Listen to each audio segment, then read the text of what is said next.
এই মুহূর্তে জলপাইগুড়ি জেলার ধূপগুড়িতে তৃণমূলের বিধায়ক আছেন নির্মল চন্দ্র রায়।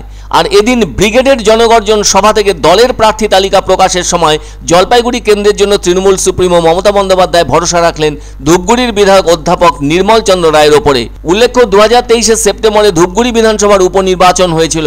সেই উপনির্বাচনে ত্রিমুখী প্রতিদ্বন্দ্বিতা হয়েছিল, যদিও ওই আসনটি বিজেপির দখলে ছিল, কিন্তু ওই বিজেপি প্রার্থী বিষ্ণুপদ রায়ের অকাল প্রয়াণ ঘটায় সেক্ষেত্রে উপনির্বাচনের ঘটনা সামনে আসে। তখন তৃণমূল থেকে অধ্যাপক নির্মল চন্দ্র রায়কে প্রার্থী করা হয়। শেষটায় ওই উপনির্বাচনে তিনি জয়ী হন।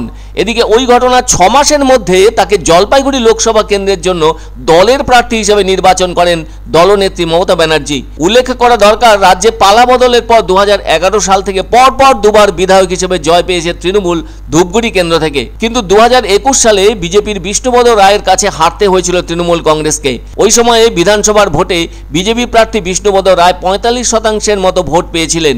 অন্যদিকে তৃণমূলের পক্ষে মিতালি রায় 43.75% ভোট পেয়ে দ্বিতীয় স্থানে ছিলেন। আর বাম কংগ্রেস জোট প্রার্থী প্রদীপ কুমার রায়ের জামানত বাজেয়াপ্ত হয়েছিল। তবে বিষ্ণুবাবু প্রয়াত হলে ফের উপনির্বাচন হয়, তাতে তৃণমূল জয়লাভ করে। হয়তো দলনেত্রী অধ্যাপক নির্মল রায়ের ওপরই বেশি ভরসা করেছেন বলেই তাকে লোকসভা কেন্দ্রের প্রার্থী করা হলো। ফলে এবারের লোকসভা নির্বাচনে জলপাইগুড়ি কেন্দ্রের তৃণমূল প্রার্থী হলেন অধ্যাপক নির্মল চন্দ্র রায়। এদিকে এই কেন্দ্রের জন্য এখনো পর্যন্ত বিজেপি বা বাম কংগ্রেস জোটের পক্ষ থেকে প্রার্থীর নাম ঘোষণা করা হয়নি। যদিও এই কেন্দ্র থেকে 2019 সালে জয়লাভ করেছিলেন বিজেপি প্রার্থী ডক্টর জয়ন্ত কুমার রায়।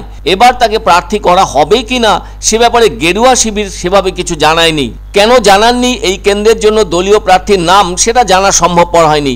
সে যাই হোক, এদিন ব্রিগেড প্যারেড গ্রাউন্ডে তৃণমূলের জনগর্জন সভা অনুষ্ঠিত হলো। আর এই সভা থেকেই রাজ্যের 42টি কেন্দ্রের দলীয় প্রার্থীর নাম ঘোষণা করা হয়, যার মধ্যে রয়েছে অধ্যাপক নির্মল চন্দ্র রায়ের নাম।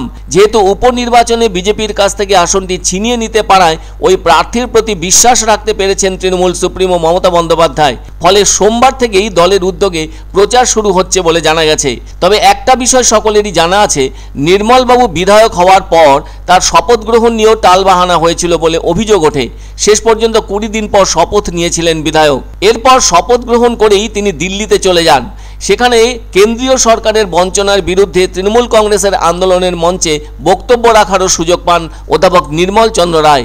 দিন কয়েক পর ওখান থেকে ফিরে কলকাতায় এসে রাজভবনের সামনে দলের হয়ে আন্দোলন শুরু করেন তিনি। ওই রাজভবনের সামনে উত্তরবঙ্গ থেকে ফের বক্তব্য রাখার সুযোগ পান বিধায়ক তথা অধ্যাপক নির্মল চন্দ্র রায়। আবার কলকাতাতেও তৃণমূল কংগ্রেসের অধিবেশনে উত্তরবঙ্গ থেকে বক্তব্য রাখার সুযোগ পান। তাই স্বাভাবিকভাবেই বিধায়ক নির্মল রায়কে নিয়ে তৃণমূল কংগ্রেস যে অন্য কিছু ভেবে রেখেছিল তা এদিন স্পষ্ট হয়। তবে সূত্র মারফত জানা গেছে নির্মলবাবু লোকসভার প্রার্থী হতে চাননি, কিন্তু যে কয়েকজনের নাম তালিকায় ছিল তার মধ্যে তৃণমূল সুপ্রিমো অধ্যাপক নির্মল চন্দ্র রায়কেই বেছে নিয়েছেন।